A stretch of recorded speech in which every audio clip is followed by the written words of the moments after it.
지난 한 주 건강하게 보내셨습니까? 여러분이 건강을 지키는 TV 닥터 인사이드의 곽동원입니다. 금연에 성공하신 분들 계십니까?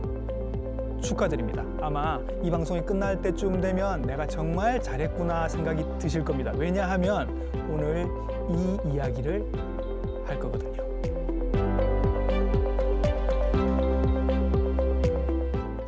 남성에서의 암 발병률 순위는 1위부터 폐암, 위암, 전립선암, 그리고 대장암입니다. 그럼 여성에서의 암 발병률 순위는 1위 유방암, 갑상선암, 대장암, 그리고 폐암입니다. 그리고 이 모든 걸 통틀어서 암 사망률 1위는 단연 폐암입니다. 자, 가슴이 좀 답답해지시죠? 이럴 때는 공부를 해야 합니다. 이 공부 오늘은 이분께 배워보도록 하겠습니다.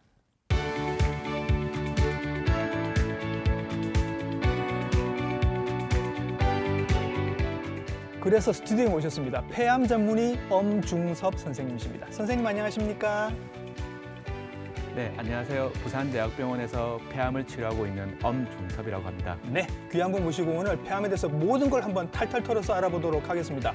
선생님, 다른 암도 물론 분류가 중요하긴 한데 특히 폐암은 요 분류 몇 가지가 조금 어려울 수 있는데 요거 아는 게 굉장히 중요하다고 하더라고요. 네, 사실 폐암은 하나의 병이 아니고 네. 폐에 발생하는 모든 암들을 통칭해서 폐암이라고 부르고 있고요. 예. 저희가 이제 기본적인 분류 방법은 암세포를 현미경으로 보고 그 모양에 따라서 세포가 굉장히 작은 모양이면 소세포암으로 분류를 하고요. 예. 그 외에 또 비소세포암으로 분류를 하는데 네. 왜 이렇게 소세포암을 따로 분류를 하느냐? 네. 사실 안타깝지만 소세포암은 굉장히 빨리 자라고 예. 악성도가 심하기 때문에 네. 빨리 치료가 들어가야 되거든요. 요게 성질이 안 좋다 그러더라고요. 이게. 맞습니다. 예, 예. 그래서 소세포암과 소세포암이 아닌 네. 안일 비자를 써서 예. 비소세포암으로 저희가 분류를 하고 있고 예. 비소세포암도 사실 하나의 병이 아니고요. 그 네. 안에서 선암, 그러니까 폐선암이라고 하죠. 네. 선암과 평평상폐암 예. 또는 또 그 기타 드문암들로 분류를 하고요. 예. 이렇게 분류가 복잡하고 또 최근엔 이 분류뿐만 아니라 유전자 형태 또는 특수한 염색, 면역 염색의 결과에 따라서 네. 치료 전략이 예. 굉장히 다양하게 이제 개발되어지고 있기 때문에 예. 그게 따라서 예. 주치 선생님과 함께 의논해서 정하시면 될 것 같습니다. 제가 앞에 말씀을 드린 게 있습니다. 남성암은 이미 폐암이 1위가 됐습니다. 여성암도 4위가 됐고 정말 예전에는 저 밑에 있었거든요, 순위가. 네. 선생님이 보시기에도 최근에 환자들이 많아진 거 맞죠? 네. 자, 2000년 이후에 예. 사실 예전에는 위암이 이제 1등이었는데 발생률이 네. 2000년 이후에 이제 위암을 이제 제치고 남성에서는 폐암이 이제 발생률이 1등이 되었고요. 네. 여성에서도 사실 폐암이 점점점 이제 증가하는 추세입니다. 네. 뿐만 아니라 폐암은 사망률이 뭐 발생률은 뿐만 아니라 사망률이 이제 부동의 1등이기 때문에 예. 사실 이제 그게 저희 좀 고민거리이고 그렇죠. 예. 여성에서 또 특히나 최근에는 비흡연 여성에서 폐암이 증가하는 추세이기 때문에 네. 저희가 조금 더 예. 각별하게 담배를 안 피는 분들이라도 예. 폐암에 대해서 검진을 하고 그렇죠. 빨리 이제 발견할 수 있도록 저희 권유를 드리고 있습니다. 예, 이 얘기를 이제 하나하나 다 해볼 겁니다. 선생님, 이거부터 제일 무서운 거. 왜 부동의 사망률 1위가 폐암이 됐을까요, 선생님? 폐라는 장기가 이제 특징적으로 이제 증상이 별로 없는 거죠. 그러니까 뭐 그 증상 있어봤자 기침을 예. 조금 하는 정도, 예. 가래가 끓는 정도. 네. 뭐 폐암이 굉장히 심해져서 폐를 뚫고 나와야지만 이제 아프기 시작하는 거기 때문에 초기에 아주 조그만할 때 발견되는 게 사실 이제 불가능하죠. 네. 그렇기 때문에 증상이 발생하기 전에 검진을 해야 되는 거고요. 네. 그래서 예전에는 예. 검진이 활발하게 잘 안 이루어졌기 때문에 네. 진단될 때 네. 많이 3기 또는 4기로 많이 진행된 상태에서 진단이 되었기 때문에 네. 좀 사망률이 높았고요. 예. 그래도 최근에는 저희가 검진 프로그램을 많이 활용하고 네. 정부에서도 고위험군에서 무상으로 검진을 제공하고 있기 때문에 예. 최근에는 트렌드가 예전에는 한 20%, 30% 수술했는데 한 반 정도가 수술을 하는 조금 더 이제 성적이 좋아지고 있다고 저는 생각하고 있습니다. 예. 증상이 없기 때문에 발견을 했을 때는 이미 진행이 많이 된 경우가 많아서 네, 그래서 맞습니다. 사망률이 높다 이 말씀을 하시는 것 같고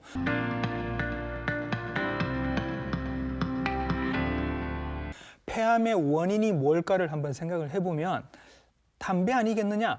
맞습니다. 그죠? 맞는데 담배 말고도 최근에 또 대두되는 것들이 있습니다. 이제 전통적으로 담배라고 네. 하고 있는데 최근에는 말씀드렸다시피 예. 담배를 안 피시는 분에서 네. 폐암이 좀 늘어나는 추세이고요. 예. 사실 이제 병원에 오시면 많이 속상해 하시거든요. 예. 나는 평생을 담배도 안 피우고 술도 안 마시고 그러니까 이렇게 건강하게 살았는데 네네. 왜 암이 생기냐. 예. 많이 좀 울기도 하시고 하시는데 예. 담배가 주요한 원인이지만 예. 담배 이외에도 최근에 뭐 많이 해자되는 네. 라돈가스라든지 네.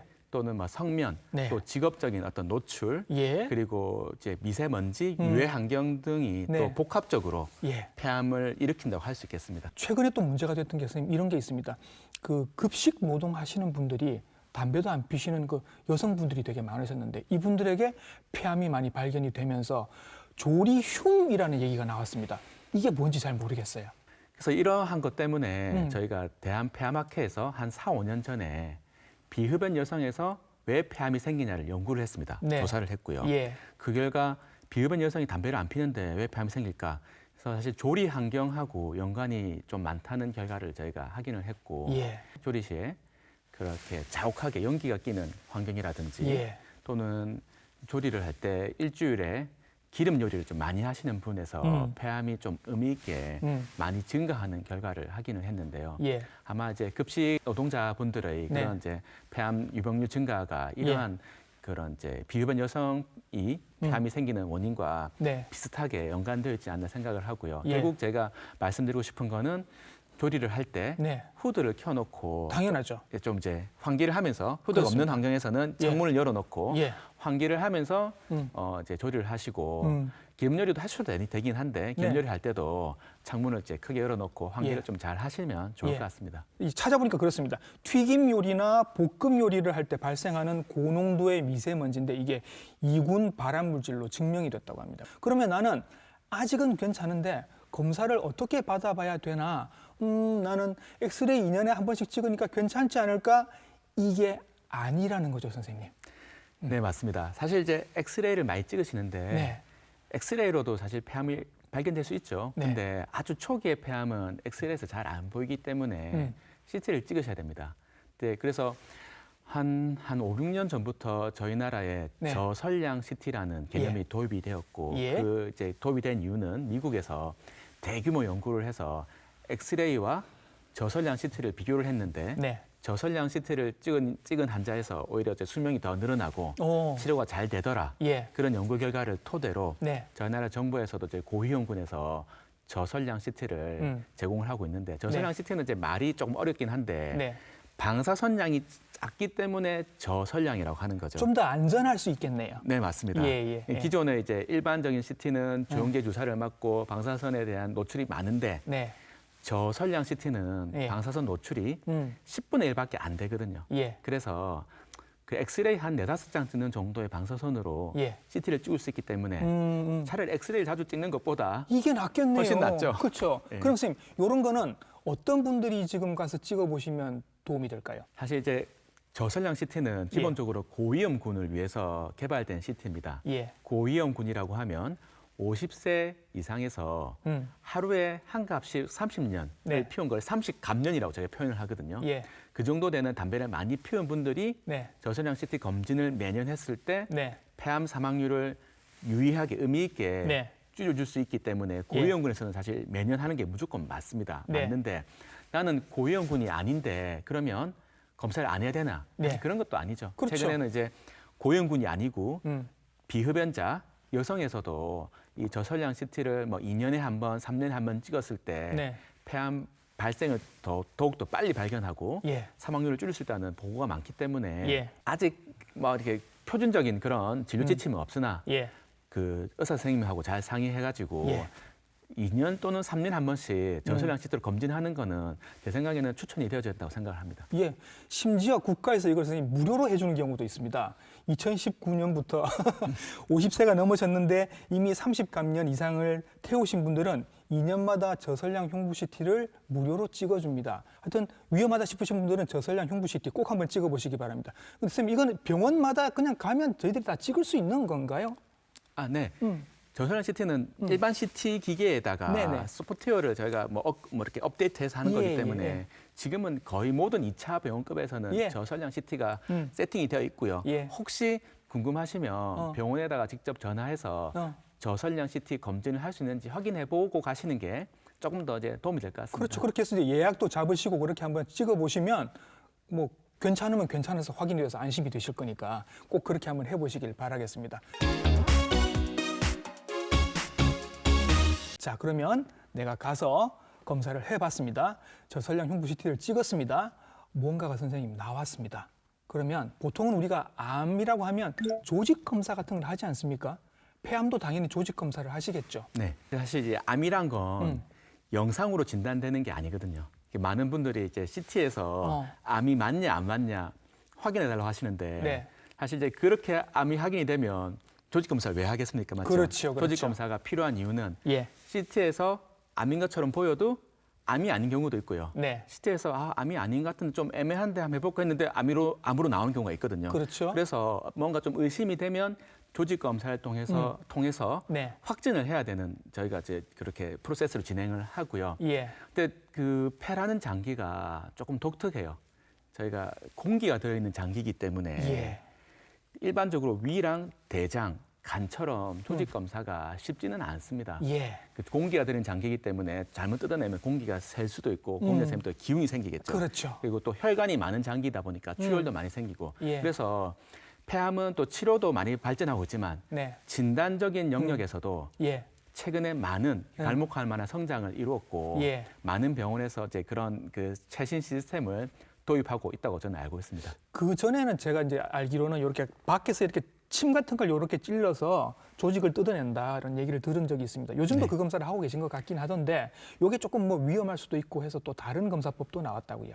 그 바늘, 의료용 바늘을 피부를 통해서 폐로 집어넣는 건데요. 예. 보통 이제 침흡인법 또는 예. 침생검 이렇게 저희가 표현을 하는데 예.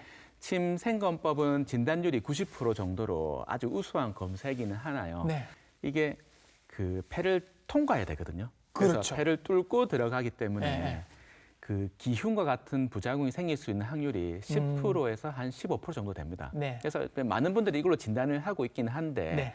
조금 더 부작용을 줄이고 음. 또 조직량을 많이 획득하기 위해서 네. 최근에는 또 기관지 내시경도 활발하게 하고 있고요. 네.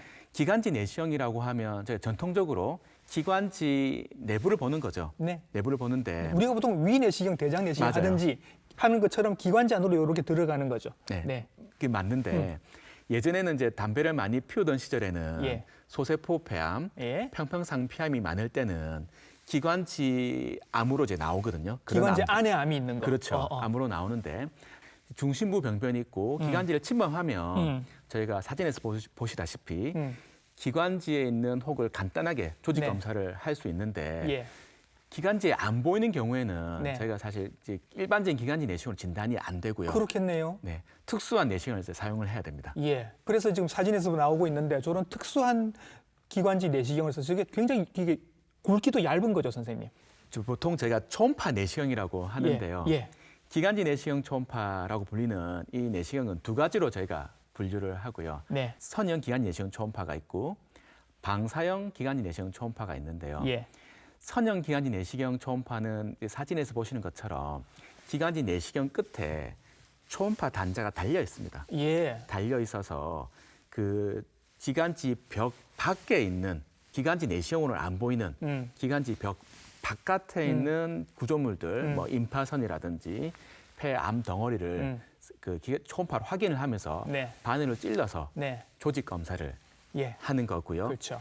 그 또 다른 이제 방사형 기관지 내시경 초음파라는 게 있는데 이 방사형은 아주 얇은 끝이 1.4mm 정도로 아주 얇은 케이블 형태로 개발이 되었는데요. 이 얇은 이제 초음파 내시경을 저기 폐 끝으로 집어넣어서 여기에 미로 같은 기관지에 이렇게 저기에 그 암이 있구나 하는 저희가 확인을 하고 네. 확인한 뒤에 저희가 겸자라든지 바늘 집어넣어서 조직 검사를 하고 있습니다. 네.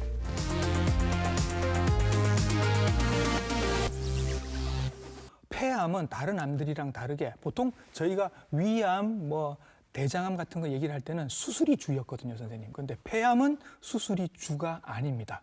요 얘기를 좀 들어볼까요, 선생님? 네, 크게 소세포 폐암과 비소세포암은 나뉘는데요. 네. 소세포 폐암은 사실 수술하는 경우는 사실 그렇게 많지는 않고요. 네. 아주 초기에 조그만 때 발견이 돼야 수술을 하는데 예. 그런 경우는 10%도 안 됩니다. 안 되고 대개는 앞서 말씀드렸던 것처럼 많이 진행이 되기 때문에 항암 치료 또 일부에서 방사선 치료를 하고요. 네. 비소세포 폐암은 보통은 1기, 2기에서는 수술을 합니다. 네. 하고 3기는 일부에서 수술을 하지만 어떤 분들은 3기라도 수술을 못하는 경우도 있습니다. 수술 범위가 너무 크다든지 네. 고령이라든지 상태가 너무 안 좋으신 분들은 수술을 하지 않고 항암 치료 또는 이제 방사선 치료를 병합을 해서 치료를 하고 네. 사기라는 병 자체가 타장기 전이가 있는 암들을 사기로 저희가 분류를 하는데 예. 그래서 사기는 수술이 거의 불가능하고 그 이제 암을 이제 완치는 할 수는 없어도 네. 억제하면서 안 크게 저희가 억누르는 치료, 즉 항암 치료를 이제 주로 하고 있습니다. 예.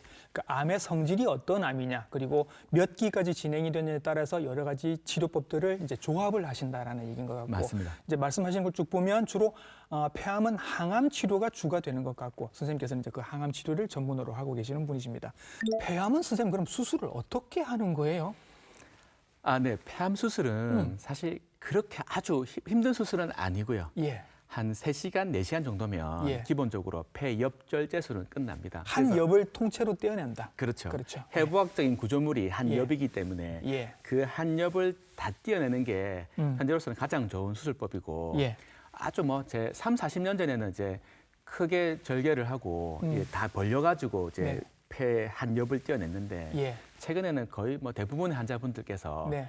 흉곽경이라는 비디오 흉곽경이라는 수술을 하고 있고 예. 우리 복강경이라는 말씀 많이 예, 들어보셨잖아요. 예, 그렇죠. 네네. 그런 것처럼 똑같이 흉곽경이라고 내시경 수술이죠. 네네. 내시경 수술을 하고 있고 한 1, 2cm 정도 되는 저희가 절개를 한 3개 정도 내고요. 네. 그 절개 부위에다가 예. 이렇게 내시경 기구를 넣는 거죠. 예. 로봇 팔 같은 걸 네, 넣어서 네, 네. 비디오 화면을 보면서 예. 폐 한 엽을 떼어내고 상처도 적고 부작용도 적기 때문에 예. 대개는 한 3시간 이내에 끝난다고 생각하시면 될 것 같습니다. 예, 요즘은 폐 한 엽을 절제를 해내는 것도 복강경처럼 생긴 흉곽경으로 다 가능하다라고 말씀을 해주셨고요. 그러면 방사선 치료인데 이게 이제 치료 방사선의 방사선은 사실은 우리가 엑스레이 찍는 이런 거랑은 전혀 다른 영역인 건데, 이런 이제 치료 방사선도 폐암 치료할 때 쓰시는 거죠. 그렇죠. 예, 방사선 치료도 폐암 치료에 굉장히 예. 중요한 역할을 예. 하고 있습니다. 사실 이제 우리가 흔히 방사선 치료라고 하면 사기 폐암 환자에서 뭐 뼈로 전이가 된다든지 네.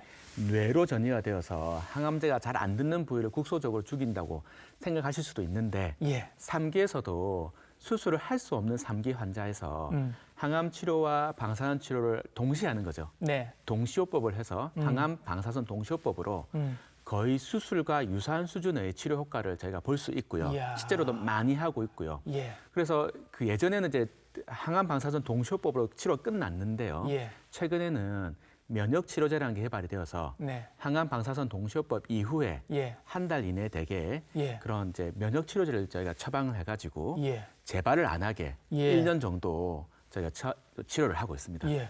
이제 본격적인 선생님의 주 치료 분야로 한번 들어가 보겠습니다. 항암 치료를 얘기를 할 텐데, 보통 알고 계신 항암 치료는 뭐 이렇게 막 머리도 빠지고 막 솔도 울렁거리고 이거 생각하실 텐데, 요거는 옛날 얘기고 옛날 얘기고 요즘 굉장히 많이 나왔다고 해서 오늘 소개를 좀 들어보도록 할 겁니다. 한 3가지 정도의 항암제가 있다고 하는데 선생님 일단 1세대부터 한번 설명을 좀 해주시겠습니까? 네.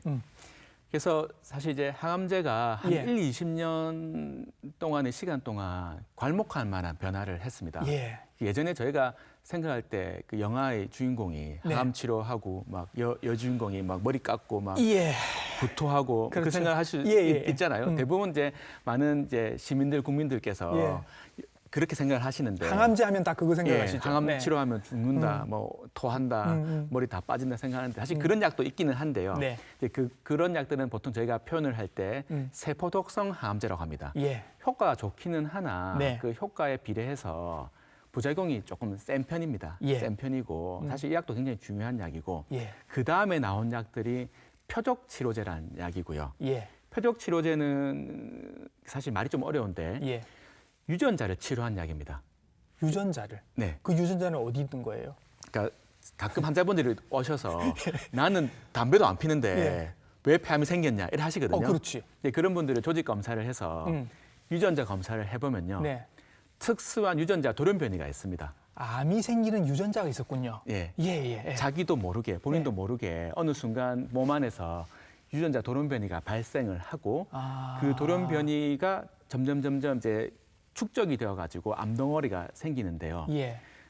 그런 돌연변이를 또 치료하는 약이 나와 있거든요. 아. 근데 그 돌연변이를 치료하는 약이 예. 그 돌연변이를 표적으로 치료한다고 해서 예. 저희가 표적 치료제라고 이제 분류를 하고요. 예. 먹는 약입니다. 네네. 그래서 환자분들께서 굉장히 편안하게 치료를 하실 수가 있고 더욱더 요즘에 표적 치료 예전에는 그 어떤 유전자는 약이 없었는데 네. 최근에는 또 유전자에 맞는 또 약이 많이 개발이 되고 있기 때문에 이제 조금 더 희망적이지 않나 생각을 하고 있습니다. 그럼 그분들이 암이 생긴 이유는 담배나 흉 때문이 아니라 그 유전자 때문에 생긴 거니까. 그렇죠. 그 유전자를 타겟으로 해서 그거를 때리는 약을 만들면 그게 표적 치료제가 되는 거네요. 맞습니다. 대신 이 유전자가 있어야 쓸 수 있습니다. 그죠? 맞습니다. 그러면 있는 게 낫네요. 있는 게 좀 편하죠, 환자분들께서. 그렇죠. 예. 예. 근데 없다고 좌절할 필요는 없죠. 예. 그래서 없는 분들을 위해서 또 나온 약들이 또 있다고 제가 들은 것 같습니다. 네, 그게 이제 맞습니다. 3세대가 되는 거죠. 네. 예. 그 면역 치료제라고 하는데요. 이제 과거에는 표적 치료제를 못 쓰는 유전자 돌연변이가 없는 분들은 네. 1세대 항암제인 예. 세포독성 항암제로만 치료를 했는데 네. 이제 최근에는 이제 면역 치료제가 네. 많이 보급이 되고 많이 개발이 되어서 이런 분들도 표적 치료제를 못 쓰지만 오히려 면역 치료제에 더 좋은 효과를 가지는 네. 분도 많습니다. 그 면역 치료제 하니까 면역을 강화시켜서 치료하는 거는 맞기는 한데 이거 그러면 홍삼 먹으면 되는 거 아니냐 이렇게 생각을 하시는 분들이 계셔서 이거랑은 전혀 다른 개념입니다. 요게 이해하기가 조금 어려울 수도 있는데 설명을 해주셔야 될 것 같아요, 선생님. 네, 기본적으로 예. 저희 면역 세포는 네. 암을 죽일 수가 있거든요. 그렇죠. 예, 암을 죽일 수가 있는데 예. 이 암들이 요리조리 잘 피해 다닙니다. 막 위장도 하고 숨고 그런다더라고요. 네, 맞아요. 네네. 예. 그래서 면역 치료제는 특수한 기전으로 우리 몸에 있는 면역 세포들이 예. 이 암세포를 잘 인식을 해서 예. 잘 죽일 수 있도록 도와주는 약이기 때문에 예. 우리 몸의 면역력이 중요하겠죠. 네. 그러면 선생님 이제 선생님께서 설명해 주신 항암제만 지금 3가지, 그다음에 여기에 수술, 여기에 방사선 치료까지 있습니다. 이 5가지를 다 쓰는 분도 계십니까? 아주 좋은 질문이신데요. 예. 사실 수술을 하고 네. 재발하는 분이 사실 조금 있습니다. 예. 폐암은 수술만으로 끝내진 않고요. 네. 수술하고 이제 1기에서는 한 10% 정도에서 재발을 하고요. 예. 2기에서는 한 30-40% 정도 재발을 하고 3기에서는 안타깝지만 한 70-80% 정도 재발하기 때문에 네. 수술이 끝이 아니고 수술 이후에 재발을 방지하기 위해서 예. 추가적인 환자에 맞는 치료가 들어가야 됩니다. 그래서 사실 수술도 중요하지만 저는 개인적으로 수술보다 오히려 수술 이후에 추가적인 치료가 훨씬 더 중요하다고 생각을 하고요. 예. 최근에는 그 환자분 유전자가 수술을 하고 나서 유전자 검사를 해봤더니 표적 치료제를 쓸 수 있는 유전자가 나오면 표적 치료제를 3년 이상 쓰는 그런 이제 치료도 많이 저희가 환자분들에 권해드리고요. 예. 그리고 면역 치료제를 쓸 수 있는 그런 성질로 나오면 예. 저희가 면역 치료제를 3주에 한 번씩 1년 정도 맞는 네. 그런 이제 보조 치료를 권유해드리기도 하고요. 예. 이렇게 이제 여러 가지 복합적으로 수술뿐만 아니라 수술, 항암 치료, 면역 치료제, 표적 치료제가 골고루 들어가야지만 환자분 재발을 하더라도 굉장히 늦게 하거나 예. 완치의 비율을 높일 수가 있고 예. 또 그 말씀하신 것처럼 사기 환자분들 중에서 네. 면역 치료제만 쓰는 경우도 있지만 네. 면역 치료제의 효과를 더 증강시키고 예. 효과를 조금 더 좋게 하기 위해서 1세대 세포독성 항암제랑 함께 병합하는 경우도 많습니다. 네. 그래서 사실 또 효과도 더 좋게 보고 있고 예. 뭐 사실 그런 것들은 환자분의 컨디션이라든지 면역 염색이라는 특수한 수치를 봐야 되기 때문에 네. 주치 선생님들하고 잘 상의해서 결정을 하시는 게 좋을 것 같습니다. 네. 그래서 선생님께서 하신 말씀 중에 제가 아주 독특한 얘기를 들은 게 있습니다. 암도 그냥 만성병처럼 가지고 갈 수 있다. 제가 좀 충격적이었거든요, 선생님. 이거 설명 좀 해주세요. 네. 사기 폐암은 예. 죄송하지만 안타깝지만 완치가 되기는 사실 힘든 경우가 많습니다. 예. 사실 아주 소수의 환자에서는 완치가 되기도 하는데 대개는 완치는 힘들고 완치가 힘들지만 저희가 표적치료제, 면역치료제를 써서 고혈압 환자, 당뇨 환자처럼 암을 억제해서 예. 내 몸에서 친구처럼 예. 데리고 다니는 거죠. 우리가 고혈압 환자들이 매일 아침에 고혈압약 하나씩 드시는 것처럼 그렇지. 저희도 표적치료제 예. 매일 하나씩 드시면서 예. 암이 완치는 안 되더라도 그냥 억제하는 거죠. 예. 고혈압 환자가 고혈압약 안 드시면 혈압이 올라가듯이 그런 분들도 약 안 드시면 암이 심해지는 것처럼 예. 그런 개념으로 저희가 어프로치를 하고 있고 많은 분들이 그렇게 만성화에 성공을 하고 있고 안 되는 분 사실 있긴 있는데 예. 저희가 노력을 하면 저희가 2년이고 3년이고 일부에서 5년이고 만성화된 상태로 잘 유지가 되고 있습니다. 지금 말씀하신 거는 면역 치료제나 표적 치료제 같은 걸 계속 드시는 분들은 3기나 4기였음에도 불구하고 지금까지도 계속 생존해 계시고 생활을 잘 하고 계신단 말인 거죠. 네, 맞습니다. 그런 분들이. 예, 예. 지금도 사실 이제 표적 치료제가 기존에 저희가 시장에 나와 있는 표적 치료제뿐만 아니라 예. 저희 임상 시험으로도 표적 치료제를 많이 처방을 하고 있거든요. 선생님께서 지금 임상 실험에 참가하고 계신다고 하더라고요. 맞나요? 네, 맞습니다. 네네, 예, 예. 그래서 저희가 임상 시험을 하면 지금은 쓸 수 없는 미래에 한 5년, 10년 뒤에 나올 표적 치료제를 예. 저희가 회사로부터 무상으로 받아가지고 환자분들에게 제공을 하고 있고 네. 지금 뭐 저희 여러 병지 지금 뭐 수십 명이 참가하고 있는데 네. 그중에 뭐 제가 제일 기억에 남는 분은 한 70대 할머니이신데 네. 암이 간까지 퍼지고 많이 퍼진 상태로 오셨는데 예. 사실 이제 저희가 그 일반적으로 세포 독성 항암제만 쓴다면 저희 대개는 이런 경우에는 1년 안에 돌아가시거든요. 네. 돌아가시는데 특수한 유전자 변이가 발견되었고 국내에는 사실 그 약이 없고 네. 임상 시험을 개발을 하는 약이 있어서 네. 그 임상 시험에 환자분을 등록시켜 드렸고 예. 환자분은 지금 4년째 암이 거의 완치가 된 상태로 우와. 잘 지내고 있는 거죠. 예, 예. 그래서 사실 이제 기존의 뭐 약들 표적 치료제, 면역 치료제 잘 들으면 다행이긴 한데 거기에 해당 안 되는 분들은 새로운 신약 임상 시험에 도전을 해보는 것도 저는 아주 좋은 선택이라고 생각을 합니다. 이미 시장에 나와 있는 약이 아직 아닌데 시험 중인 약인데 그 테스트에 본인이 참가하시는 거죠. 난 좀 위험할 수도 있긴 합니다. 그죠? 네, 맞습니다. 사실 임상 시험이라는 이 이제 시험이 신약을 이제 안정성, 유효성을 확인하는 이제 그런 이제 프로세스인데요. 네. 이게 사실 어떻게 생각하면 굉장히 위험하다, 뭐 마루타다 이렇게 생각할 수도 있는데 네. 꼭 그렇지만은 근데 않고요. 이거 아니면 지금 방법이 없는 분이기도 하기 때문에. 그렇죠. 그렇죠, 사실 그렇죠. 대안이 없는 분들 그리고 그 1상 이상에서 어느 정도 증명된 3상은 사실 거의 안정성이 이제 확보된 상태라고 보시면 될 예. 것 같거든요. 그래서 지금 현재 표적 치료제, 면역 치료제 그렇게 아주 좋은 옵션이 없다. 그러면 주치의분 선생님들하고 의논해서 네. 임상 시험에 참여해서 네. 조금 더 질병을 잘 조절할 수 있는 기회를 저희가 만들지 않을까 생각합니다. 아마 경험이 있으실지도 모르겠습니다. 폐암 진단 받으신 분들은 제일 먼저 이런 거 물어보실 것 같습니다. 나 서울 어느 병원 가야 돼? 서울에 어느 의사가 잘해? 알면 좀 가르쳐줘. 이런 거 물어보신 적 있으시죠? 선생님께서는 이런 얘기를 들으시면 좀 섭섭하실 것 같습니다. 어떠세요? 네, 사실 이제 그런 이야기를 많이 하시고 네. 실제로 지인들도 많이 물어보시는데요. 예. 항암 치료를 사실 그런 먼 길 떠난 것 자체도 사실 조금 환자한테 너무 체력적으로, 경제적으로, 시간적으로 부담이지 않을까.